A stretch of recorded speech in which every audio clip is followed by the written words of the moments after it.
Hello दोस्तों, कैसे हैं आप लोग। उम्मीद करता हूँ सब लोग ठीक होंगे। कल हमने नागरिकता के बारे में पढ़ा था कि किस तरीके से भारतीय नागरिकता ली जाती है, किस तरीके से नागरिकता छीनी जाती है। आज हम देखते हैं मूल अधिकारों के बारे में। मूल अधिकार किस तरीके से हमारे लिए ज़रूरी हैं तथा मूल अधिकारों को किस तरीके से हम समझ सकते हैं। मूल अधिकार, फंडामेंटल राइट, ये हमारे संविधान के भाग 3 में आते हैं। कितने में? संविधान के भाग 3 तथा आर्टिकल 12 से 35 तक इनको रखा गया है और ये अमेरिका से ली गई। ये बेसिक जानकारी है इनके बारे में। मूल अधिकार होते क्या हैं, सबसे पहले हम ये समझ लेते हैं।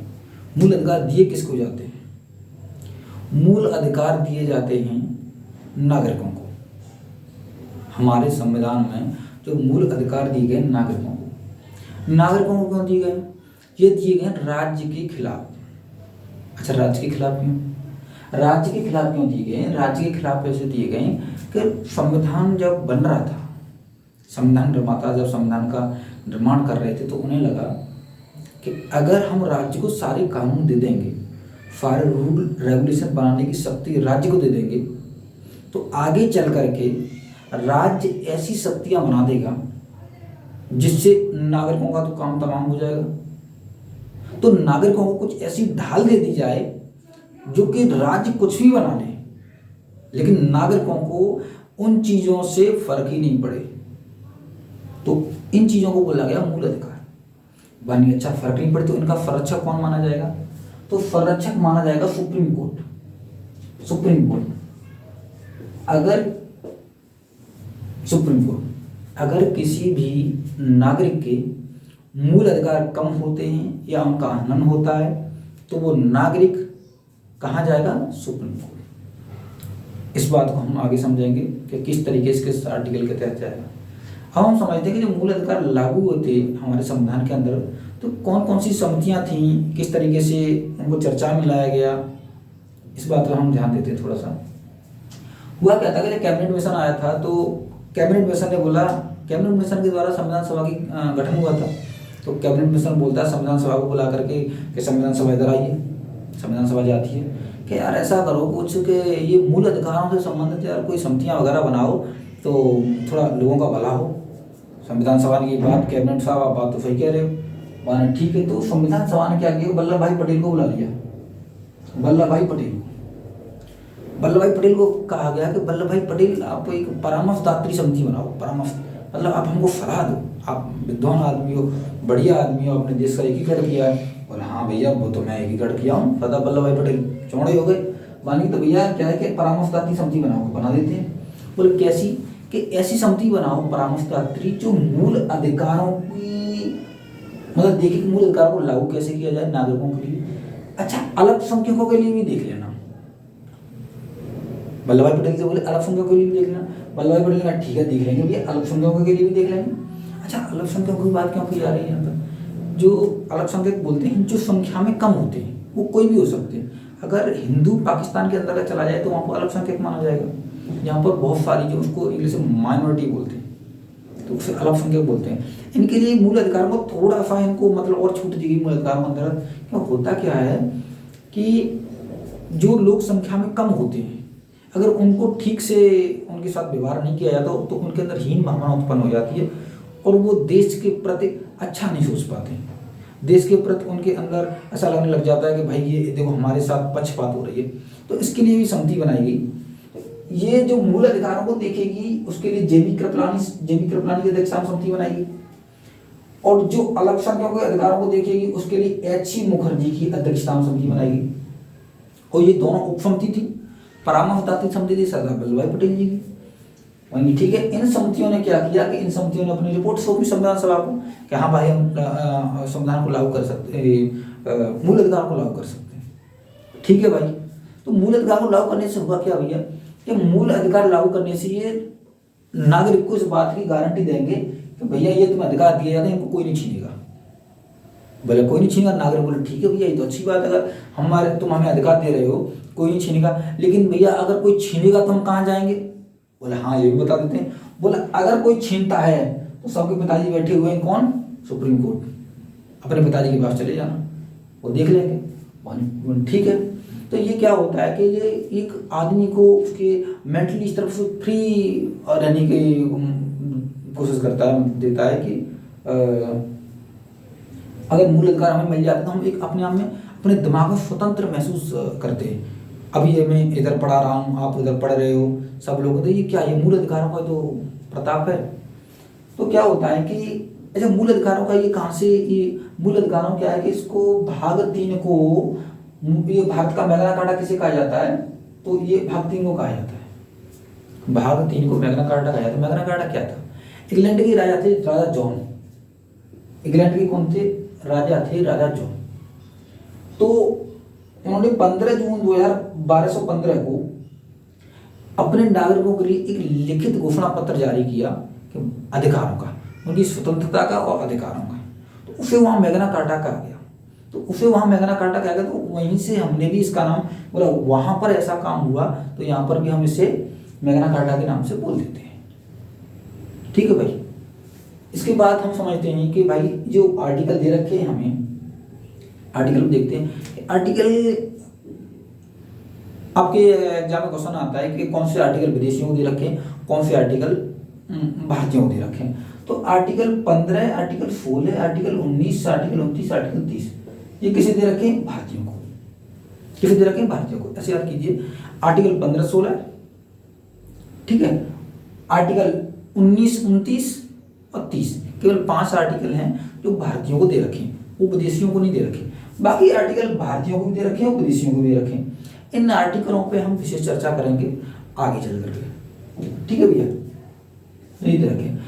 बात आती है कि मूल अधिकार में हमने इतनी बात की, तो हम देखते हैं कि मूल अधिकारों को क्या कोई अपनी मर्जी से त्याग भी सकता है, तो नहीं। हाँ, अमेरिका के अंदर आप त्याग सकते हो, अमेरिका के अंदर त्याग सकते हो। इसमें क्या है कि इसमें एक विश्वेश्वरनाथ केस था, उसमें ये बात आई तो सुप्रीम कोर्ट ने कहा कि नहीं, आप मूल अधिकारों को नहीं त्याग सकते। उन्होंने सुप्रीम कोर्ट ने गाइडलाइन दी कि भैया ये मूल अधिकार किसी एक आदमी को नहीं दिए जा रहे, ये मूल अधिकार पूरी मानव जाति के लिए है। अगर आप इनको त्याग दोगे तो इसका कोई आदमी गलत इस्तेमाल भी कर सकता है। तो इस तरीके से आप इंडिया के अंदर मूल अधिकारों को नहीं त्याग सकते, ठीक है भैया। अब हम समझते हैं कि अब यहाँ तक हमने समझ लिया कि किस तरीके से मूल अधिकार होते हैं, किसके खिलाफ दिए जाते हैं, ये राज्य के खिलाफ दिए जाते हैं, संविधान हुकूमत क्या रही थी। अब हम समझते हैं कि राज्य की परिभाषा क्या है, आर्टिकल 12। आपने देखा वो राज्य की परिभाषा क्या, आर्टिकल 12 देता है राज्य की परिभाषा कि जो मूल अधिकार हमें दिए गए ये किसके खिलाफ दिए गए। मैंने अभी बात कर रहा था कि राज्य के खिलाफ दिए गए मूल अधिकार। अच्छा, राज्य किसे कहेंगे, क्या राज्य नाम की कोई मूर्ति है? राज्य का मतलब हम समझते हैं देश से, राज्य का मतलब समझते हैं देश से, चाहे वो संसद हो, विधानमंडल हो, कोई अधिकारी की ऑफिस हो, कोई ऐसी प्राइवेट संस्था हो जो सरकार के अंडर में काम कर रही है, एसडीएम साहब, डीएम साहब, तहसीलदार साहब, कोई पुलिस वाले, कोई भी जो आपके लोकल में हैं वो काम करे, सारे के सारे राज्य के अंतर्गत आते हैं। सारे के सारे किसके अंतर्गत आते हैं, राज्य के अंतर्गत आते हैं। तो राज्य के अंतर्गत आने से इन सारी चीज़ों से अगर कोई ऐसा कानून बना देती है संसद जो हमारे मूल अधिकारों को कम करती है, तो हम सुप्रीम कोर्ट के पास जाएंगे, हम बोलेंगे भैया इन्होंने हमारा मूल अधिकार का हनन किया है, तो सुप्रीम कोर्ट इस पर एक्शन लेगा, ठीक है भाई। अब मान लीजिए कि आपके कोई पुलिस वाला है गांव के थाने के अंदर और उसने आपको अगर बात है आपकी पिटाई कर दिया, कुछ भी कर दिया आपके साथ में, तो आप बोलेंगे भैया आपके अंदर या पुलिस वाले के अंदर तूती में हो जाती है, तो आप सीधे ट्रेन पकड़िए और कहाँ पहुँचिए, इलाहाबाद पहुँचेंगे तो आप वहाँ पर उच्च न्यायालय आर्टिकल 226 के अंतर्गत तुम उच्च न्यायालय जा सकते हो। अगर राज्य ने आपके खिलाफ आपके मूल अधिकारों का हनन किया है तो आर्टिकल 226 के तहत आप कहाँ जा सकते हो, सुप्रीम कोर्ट, सॉरी उच्च न्यायालय, हाई कोर्ट, ठीक है भाई। जो हम पढ़ते आ रहे हैं उसके बारे में टोटल कि राज्य के खिलाफ दिए गए, अगर राज्य ऐसा कोई काम करता है जिससे हमारे मूल अधिकारों को दिक्कत होती है तो हम कहाँ जा सकते हैं, उच्च न्यायालय आर्टिकल 226 के अंतर्गत, ठीक है। अगर भैया अगर हमारा आर्टिकल 226 ये नहीं मान रहा तो क्या करेंगे, तो हम आर्टिकल 32 के अंतर्गत कहाँ चले जाएंगे, सीधे सुप्रीम कोर्ट। वैसे तो यही मान लेंगे, यही उसके दांव तला देंगे। आर्टिकल 32 के अंतर्गत आते हैं सुप्रीम कोर्ट। पुलिस वाले से आपका झगड़ा हो गया, आप बोले ठीक है भाई तू झगड़ा करती है, ले अब मैं देखता हूँ जाकर के, बोला तेरे में 32 दांत तोड़वा दूंगा। बोले 32 दांत? बोले कैसे? क्या मैं जा रहा हूँ सुप्रीम कोर्ट के पास। भैया पहुंच गए सुप्रीम कोर्ट के पास भाई साहब। सुप्रीम कोर्ट से बोले भाई कि ऐसे ऐसे बात है, मेरा झगड़ा हो गया, मेरे मुझे हनन किया। बोला कौन चुट्टा है, बुला कौन है, वो बुलाएंगे। पर भाई साहब क्या बात है कि मैं तो कुछ नहीं किया, यही मुझसे झगड़ रही थी। बोले भाई साहब ढंग में रहिए, नहीं आगे 32 दांत दिला दिए जाएंगे, क्योंकि इस पर 32 दांतों की पावर है। आर्टिकल 32 के अंतर्गत ये आ सकता है मेरे पास। अब बोले वो माफी मांग के चले जाएंगे, बोले मुझे माफ कर दो, मैं जाता हूँ, अब नहीं होगा ऐसा, तो बिल्कुल छोड़ देगा, कोई दिक्कत नहीं। लेकिन अगर कोई आपने ज़्यादा कोई काम कर दिया तो पकड़ लपेट देगा, पक्का तोड़ देगा दांत। तो ये हो गया आर्टिकल 32। आर्टिकल 32 के अंतर्गत अगर आपके मूल अधिकारों का हनन होता है तो आप सुप्रीम कोर्ट जा सकते हो। 226 के अंतर्गत आप कहाँ जा सकते हो? उच्च न्यायालय। ठीक है, अब हम देखते हैं कि मूल अधिकारों को कम करने वाली विधियां आर्टिकल 13। आर्टिकल 13 हमें इस बात में बताता है कि अगर कोई सरकार कोई ऐसा कानून बना देती है, सरकार ने अगर कोई ऐसा कानून बना दिया जो हमारे मूल अधिकारों को कम कर रहा है या मूल अधिकारों को हनन कर रहा है, मूल अधिकारों को कम कर रहा है, मूल अधिकारों को हनन कर रहा है, तो हम कहाँ पहुंचेंगे? Supreme court. सबसे पहले हम कहाँ पहुंचेंगे? Supreme court. सुप्रीम कोर्ट पहुंच गए तो सुप्रीम कोर्ट को ये हमने बताया जाकर के भैया ऐसी बात है, हमारे मूल अधिकारों का हनन हुआ, तो सुप्रीम कोर्ट देखेगा, उस कानून को चेक करेगा, उस कानून को चेक करेगा, बोले गलती कहाँ है कानून के अंदर। अब कानून के अंदर गलती होगी तो उस उतने भाग को हटा देगा। अगर पूरा कानून खराब होगा तो पूरे कानून को रद्द कर देगा सुप्रीम कोर्ट। ये उसकी न्यायिक समीक्षा की पावर है, इसे बोलते हैं जुडिशियल रिव्यू। ये उसकी किसकी पावर है? न्यायिक समीक्षा की उसकी पावर है। अगर कोई ऐसी विधि है जो मूल अधिकारों को कम कर रही है, उनको खत्म कर रही है, तो सुप्रीम कोर्ट उसे लागू नहीं होने देगा, बिल्कुल नहीं होने देगा, बोला नहीं। लेकिन अब इसमें एक और बात आता है, पृथक्करणीयता का सिद्धांत। ये सिद्धांत कैसे आता है? वही पुलिस वाले भैया का उदाहरण ले लीजिए कि जो पुलिस वाले भैया गए थे सुप्रीम कोर्ट में, सुप्रीम कोर्ट ने पहले बता दिया था कि भाई साहब अगर कोई गलती हुई 32 दांत दिला दूंगा मैं आपके। फिर दोबारा पहुंच गए वो तो कोर्ट में, जैसा आपने पहचान लिया ये तो वही है, इसको तो मैंने मना किया था। बोले भाई क्यों? बोले गलती हो गई, जैसा एक थप्पड़ दिया खींच के, 2 दांत बाहर निकाल दिए भाई साहब। बोले ये क्या बात भैया, 2 दांत? बोले तुम तो 32 की गारंटी ले थे, 2 दांत क्यों बाहर निकाल दिए? बोला भैया इसके 2 दांत में दिक्कत थी इसलिए बाहर निकाल दिए, अब ये सही चलेगा, अब तुमसे नहीं झगड़ेगा। जैसे आप कहीं भी जाते हो, आपके दांत में दर्द है और आप डेंटिस्ट के पास गए और उससे बोले कि भाई मेरे दांत में दर्द, दांतों को उखाड़ दो, तो आपने सारे दांत तो नहीं उखाड़े, एक ही दांत उखड़वाया ना, क्योंकि आपको उसी दांत में दर्द था, आपको उसी दांत में दर्द था। तो इससे बोलते हैं पृथक्करणीयता का सिद्धांत, कि जितना कानून खराब था उस कानून को निकाल दिया, बाकी कानून को मिला दिया, क्योंकि अब ये मूल अधिकार को हनन नहीं कर रहा है। इसे बोलते हैं पृथक्करणीयता का सिद्धांत। ठीक है भैया, अब हम देखते हैं कि आर्टिकल 13 के 4 में क्या होता है कि 24वां संविधान संशोधन करके एक 1971 में 24वां संविधान संशोधन होता है और 1971 में, और उसमें कहता है, उसमें संसद कहती है कि भैया आर्टिकल 368 पर आर्टिकल 13 लागू नहीं हुआ। आर्टिकल 368 क्या होता है कि संसद को यह अधिकार देता है, आर्टिकल 368, कि भाई साहब आप संविधान के किसी भी भाग में संशोधन कर सकते हैं। बट ध्यान से समझना, बड़ी लड़ाई है आर्टिकल 368 की और 13 की। आर्टिकल 368 संसद के पास है, आर्टिकल 13 सुप्रीम कोर्ट के पास है। दोनों में सांप और नेवला जैसी दुश्मनी है क्या नहीं?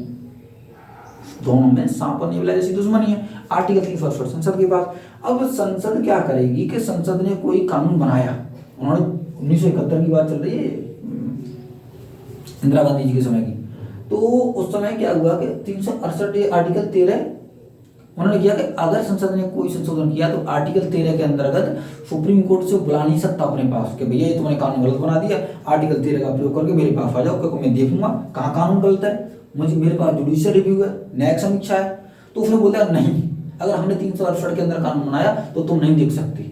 इसका मतलब ये हुआ कि यहाँ पर आर्टिकल 368 बड़ा हो गया 13 से।